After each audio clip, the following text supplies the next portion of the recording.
Mtazamaji wa TBC Digital, sasa tunaingia katika ngwe ya pili ya makala ya Jukwaa la Chamwino, ambapo tunatazama weledi wa Rais Samia Suluhu Hassan katika sekta ya kidiplomasia, na sasa tunajikita katika mafanikio ya kidiplomasia ya Mheshimiwa Rais katika uga wa kitaifa hapa nchini.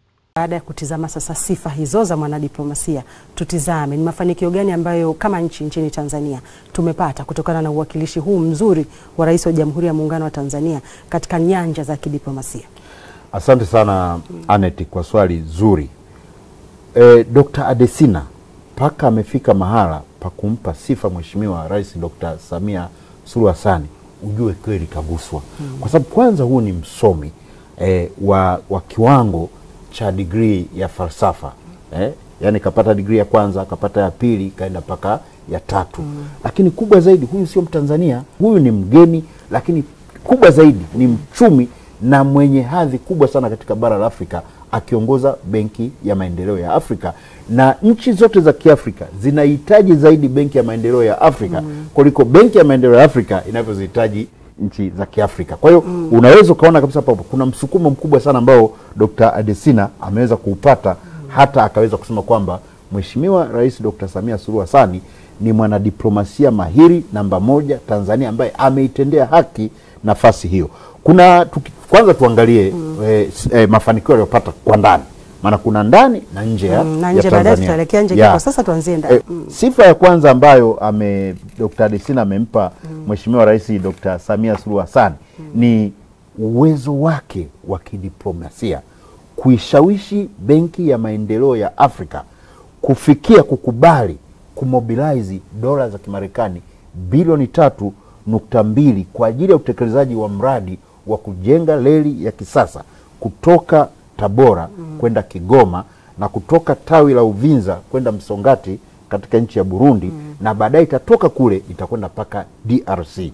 Dr. Adesina ametumia neno zuri sana kwamba Mheshimiwa Rais Dr. Samia Suluhu Hassan, ukiachilia mbali yale maandiko ya kitaalamu wanaoandika wataalamu, lakini yeye mwenyewe alikuwa na uwezo wa kupiga kifua na kujenga ushawishi kwamba Benki ya Maendeleo ya Afrika inastahili kumobilize dola za Kimarekani bilioni 3.2 ili kuikopesha Tanzania.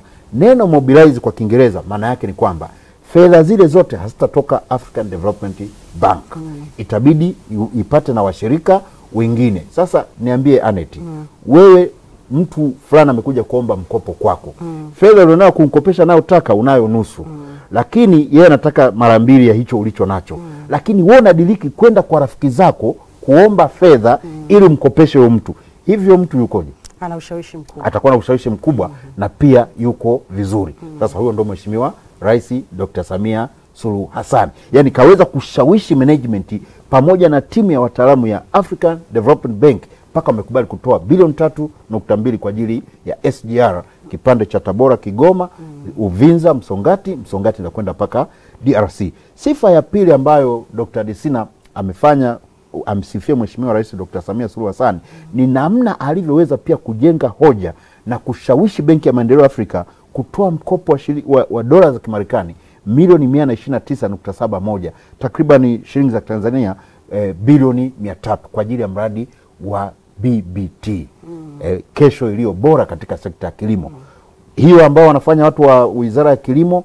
Kwa hiyo hapa zinakwenda kutengenezwa ekari 1552 ambapo watapewa vijana kati ya ekari 5 mpaka 10. Dr. Adesina anasema ukimwona mkuu wa nchi anawekeza kwenye kilimo, huyo ujue ana maono makubwa. Kwa sababu anasema katika dunia ya leo Afrika nguvu yake kubwa, ukiacha madini na maeneo mengine, lakini nguvu kubwa ya Afrika iko kwenye kilimo.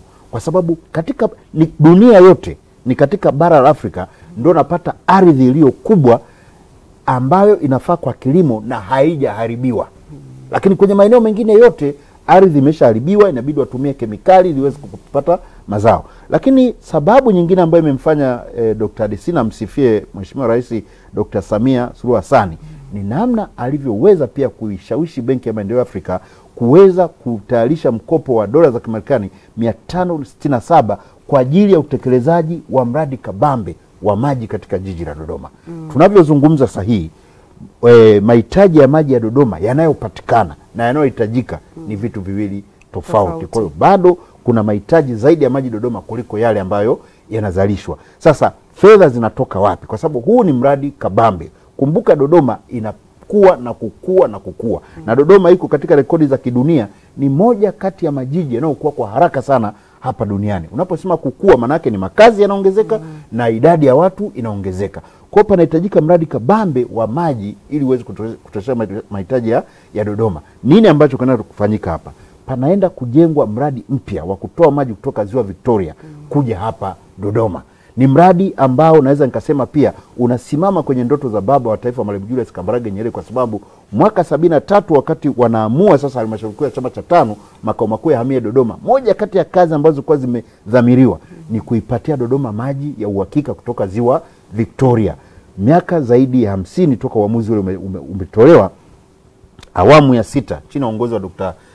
Samia Suluhu Hassan inatekeleza mradi kutoka katika serikali ya awamu ya kwanza. Lakini jambo la 4 ambalo amemsifia Mheshimiwa Rais Dr. Samia Suluhu Hassan ni namna alivyoweza kubuni na kutekeleza Royal Tour Film Promotion ambayo imebadili kabisa picha na mawanda ya utalii wa soko, uchumi wa utalii katika nchi yetu. Anasema si kila rais anaweza akawaza kitu kama akathubutu na kufanya. Lakini la mwisho kwa hapa ndani ni namna ambavyo ameweza kutayarisha andiko na kuishawishi benki hiyo kutoa dola za Kimarekani milioni 70 kwa ajili ya benki ya maendeleo ya kilimo hapa nchini Tanzania, Agricultural Development Bank, kwa ajili ya kukopesha wakulima wa sekta ya kati na chini. Kumbuka watu wengi wanadhania wakienda benki kukopa mkopo wa kilimo basi ni wale wafanya biashara wakubwa.